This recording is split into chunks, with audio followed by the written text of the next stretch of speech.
calling on the CDC to add asthma to its list of underlying medical conditions that increase the risk for severe illness from coronavirus. That in turn would expand the eligibility list for people suffering with asthma to get early access to COVID vaccines. Congresswoman Nanette Barragan, Democrat from San Pedro, leading the efforts to pressure the CDC on asthma. Congresswoman, thanks for being here. Why did you join up on this to make sure that asthma gets on the list?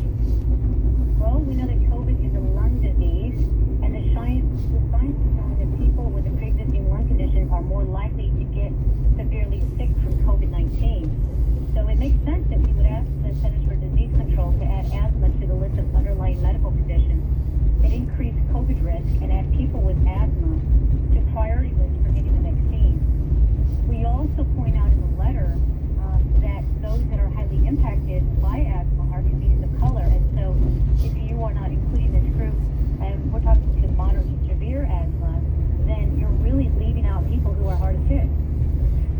Although I'm not quite sure, Congresswoman, that the science backs up what you just said, because we've had lots of experts on this program in the past year, as you can imagine, and one of the things that they all have pointed out, and in fact it has been surprising to experts, is people with asthma do not end up reflecting in the figures as being more prone to either getting COVID or getting serious outcomes because of COVID. And there are all kinds of various theories being tossed about why that's the case.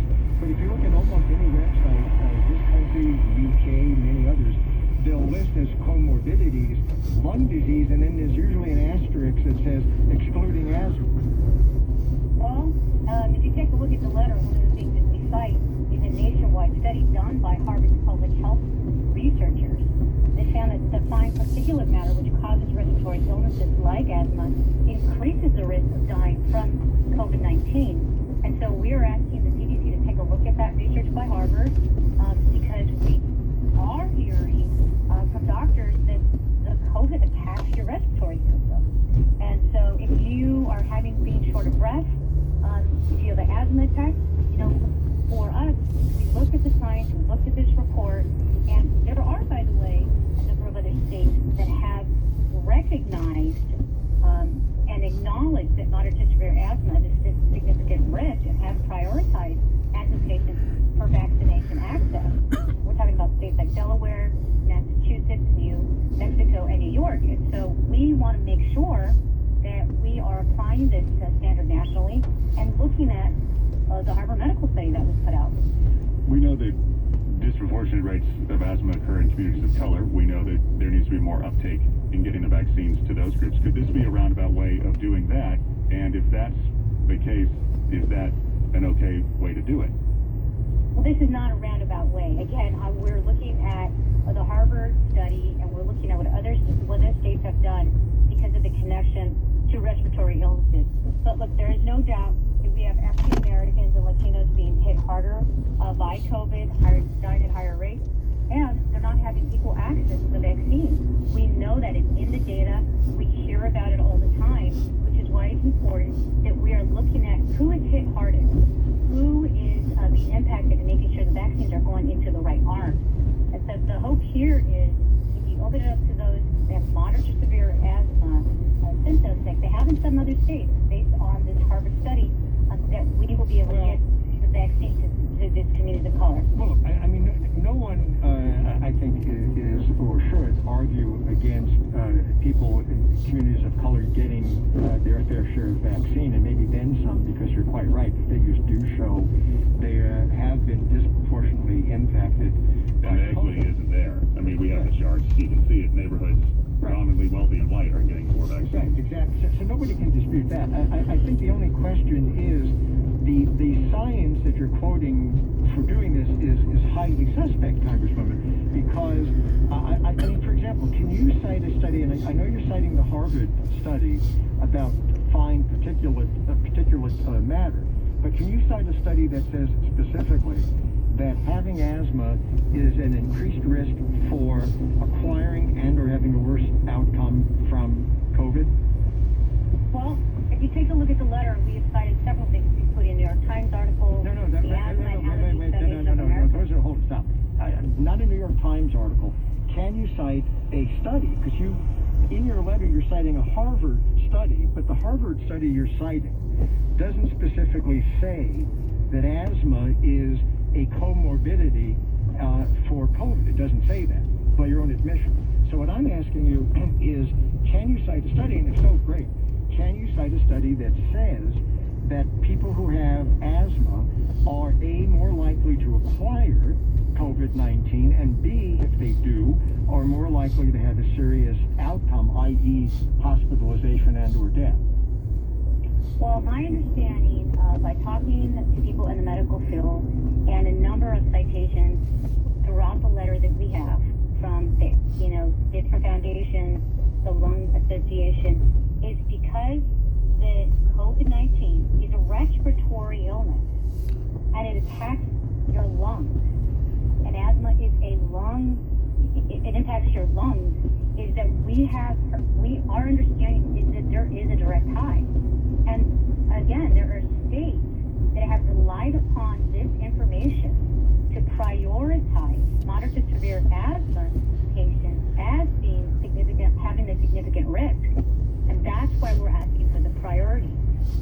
Now, I'm happy to come back with you to get more specific data and information, but the data that we have looked at and the data that other states have looked at came to that conclusion. If you can find a study that says that asthma is a comorbidity for COVID, yes, please come back and tell us about it. We would like to hear that. Sounds good. I will get back to you on that. That is something that we specifically did cite in the letter about the failure to include the moderate to severe asthma as a qualifying comorbidity exacerbates existing racial inequalities.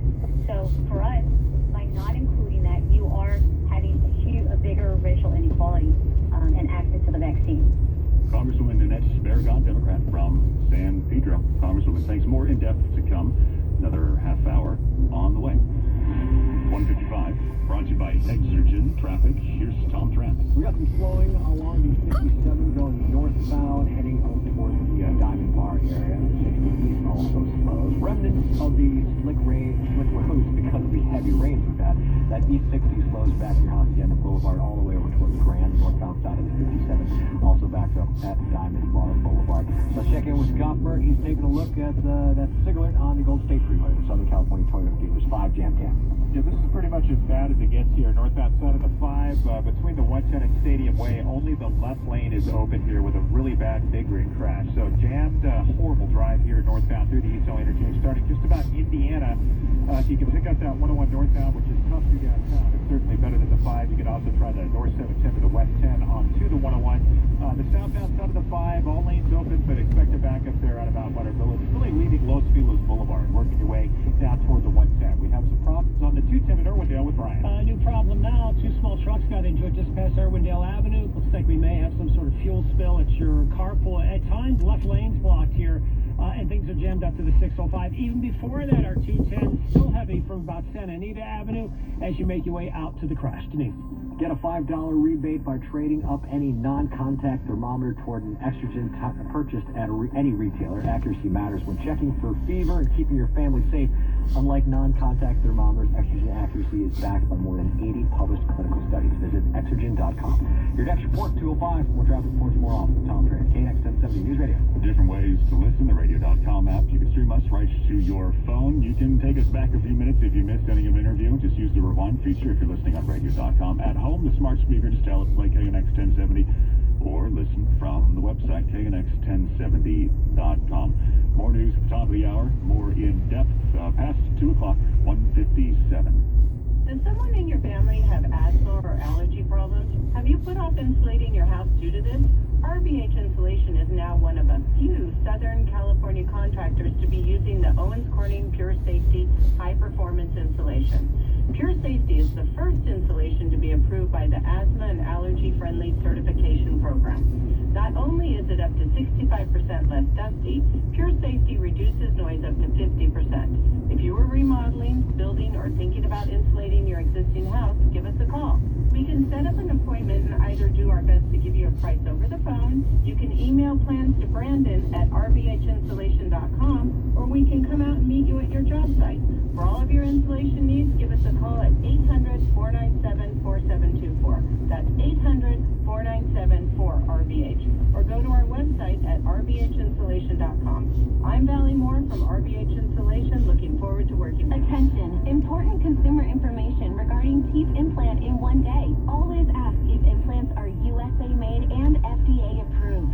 Lupe, how was your experience at First Dental Implant Center? For 17 years, I suffered with bad teeth. I regret not doing it sooner, but I'm glad that I finally did it. Richard, how about your experience? I couldn't be happier. I've got permanent, beautiful teeth for the rest of my life, and I can smile all the way to San Jose. Dr. Katz, why are your patients so happy with your work? No other advertisers on this station have our 5-star patient testimony, and our fees are 27% lower. Unbeatable prices and financing. Say no to dentures